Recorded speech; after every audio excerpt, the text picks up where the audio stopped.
Randy Morgans did a fantastic, no holds barred interview last week with a lady by the name of Beth Martins. That will have resonated with many who listened to it. And he spoke about his own trials and tribulations of overcoming personal conflicts and also attacks beyond your normal scope, and the pressures of being a father, husband, and his gender orientation, plus the general things that life throws up, like finances, children, grandchildren, and fitting it all in, as time is currently being squeezed into much narrower spins. Now, he spoke about the pressures to perform or to be available, and also the thinking process of why am I doing this is always bubbling just below the surface, and I concur with that thinking also, particularly when you observe so much stupidity and ignorance born out of social media chats or pages. It's frustrating more for us when we have put so much into it. Thinking that comes into your head, and I know Randy and Alan will agree with this, of why are we putting in so much energy to save people, whereby our desire to save or help is more than the person does for themselves. You know, think long and hard about that for a second. A stranger wanting to help you more than you want to help yourself. And that is part of the problem here, is the lack of caring. And that type of disparity in effort renders it under one term only: vampirism. It's vampiring people's energy. And this is what Randy was talking about. Why shouldn't people fight as hard to save or help themselves?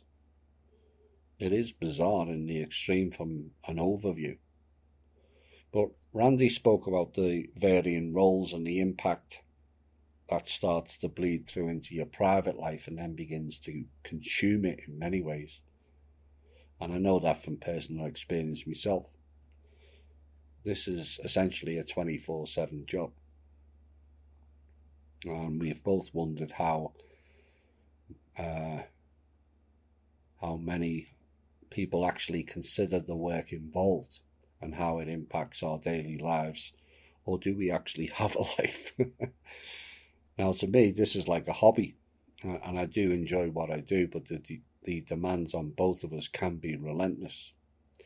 There's always people wanting to talk to you or engage you in emails, and you try your best to keep as many happy as possible whilst balancing some kind of life. But churning out show after show that involves much sin eating, more so myself, given I have greater access to the intel that goes on, can be very draining on your emotional aspects.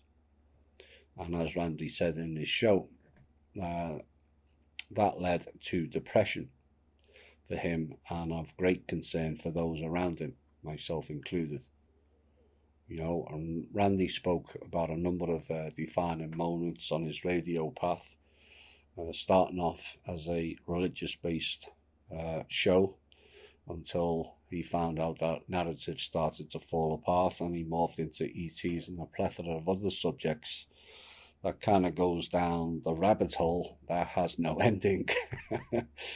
For me, my defining moment was a conference, but I never saw myself as a radio show host or guest for that matter, as I felt I didn't speak too clearly enough.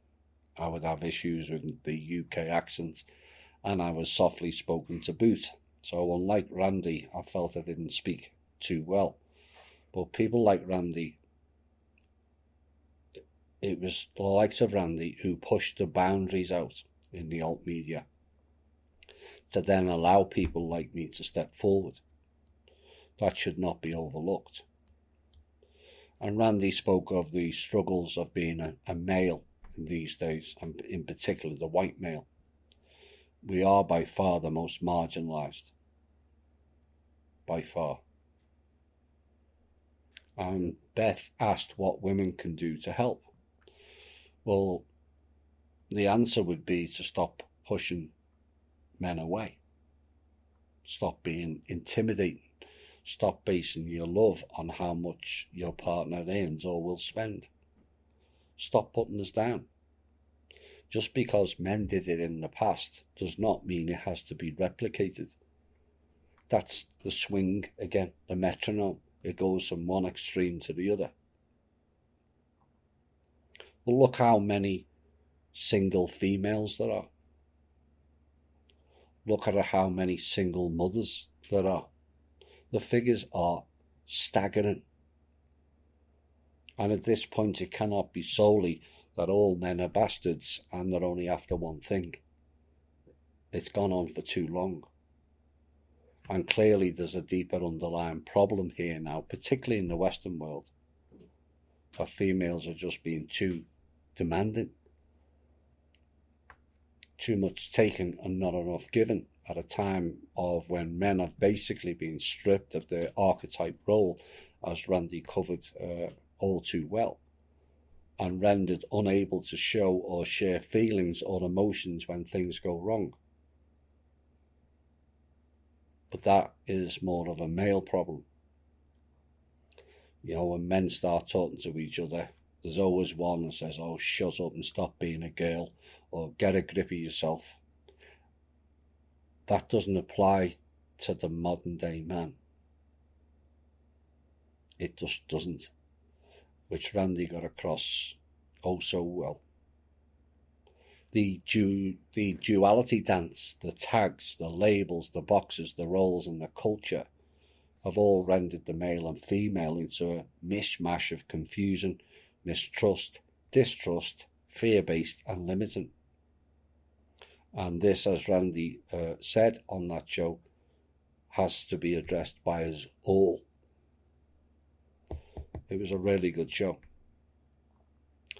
And then we did a fairly deep show that covered many topics between Alan, Randy and I. And I must say there was a great flow to that show, all done in a non-competitive way, all respecting each other's time and words, and all promoting each other. That has to be the way forward for a new alt media. You know, we're all kind of comfortable enough in our own skin to not need to feel better or weaker than any of the others. And a lot of what we say is nothing new. Some aspects are. All words, thoughts, ideas and plans have all gone before and during us. But what we are doing is putting our own essence and consciousness into it and formulating and packaging it in a way that transcends time and space. There's elements of that in it. But it's all about the timing and the flow of the information and approaching things not in a head space, but more heart space thinking and solutions. And I look forward to doing further shows with both Randy and Alan. I'll be covering more about those two later.